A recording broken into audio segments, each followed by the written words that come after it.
This was an idea of the president. He spoke about it in May, and he directed his administration to review a reopening plan for Alcatraz if it is possible, which is why the Attorney General and the Secretary of Interior have traveled there today. They are touring the site, and if the Alcatraz prison is reopened, it would be under the purview of the Bureau of Prisons.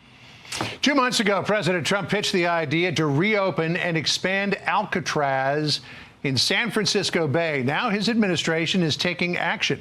The Attorney General, Pam Bondi, and Interior Secretary Doug Burgum visiting the notorious prison, and Fox News went along with them for an exclusive tour.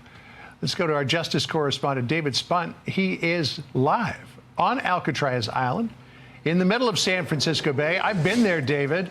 I mean, it's a huge tourist attraction, and the ghosts of so many nefarious criminals continue to sort of permeate the place.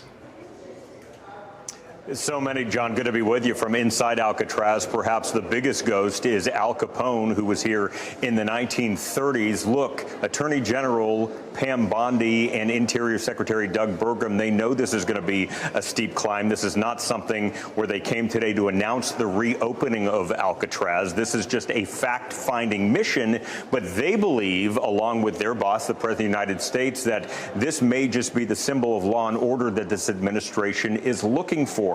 Alcatraz originally served as a military prison in the 1850s. This building that I'm standing in right now, the famous building with all the cell blocks, opened in the early 1900s. The prison was open from 1934 until 1963. We just finished our exclusive interview with the Attorney General and Interior Secretary to see the most famous parts of the prison and others that are not open to the public. As I mentioned, they're here on this fact-finding mission. They realize that Alcatraz has no water or electricity source from the mainland, and the building is rotting, John, from the inside, but that doesn't appear to change the thinking of this administration.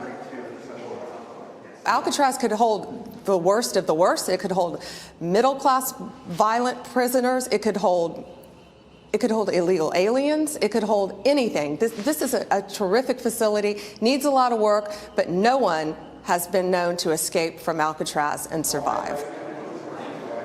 Well, critics of the move, John, and there are plenty, say this is a distraction from other headlines, including the Epstein story, and this may just be a shiny object from the president. Former House Speaker Nancy Pelosi, who represents San Francisco, called this, quote, the stupidest initiative yet of the Trump administration. Well, President Trump is all about keeping America safe. That's what Nancy Pelosi should be caring about, with the violent crime happening here in California, with our ICE officers being attacked. You've seen all the headlines.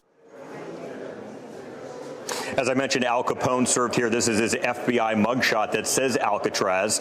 When it closed in 1963, from 63 to 73, it was closed to the public, opened as a tourist park under the Department of the Interior in 73. And that's why Secretary Doug Burgum was here today.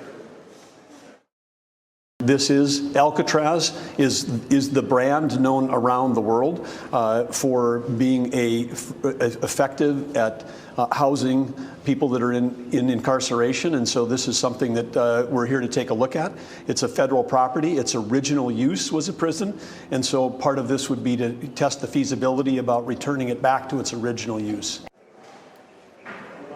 And I asked Attorney General Bondi who would come here. She said potentially illegal migrants. It's not clear yet, or other federal predators. It's of note that the Justice Department just this week sent a letter to all California sheriffs asking about illegal migrants being let go from prisons there, being let out of prison there. So that's something the Justice Department's following. And another thing, John, we've heard about escapes from Alcatraz from some of these very cells behind me in these famous cells. And while there were several escapes, the Bureau of Prisons, who oversees Alcatraz, they insist over all of these years nobody ever escaped to the ultimate freedom and survived. They believe that the frigid, shark-infested waters of San Francisco Bay ultimately took these people based on some evidence that they found of clothing and whatnot. John?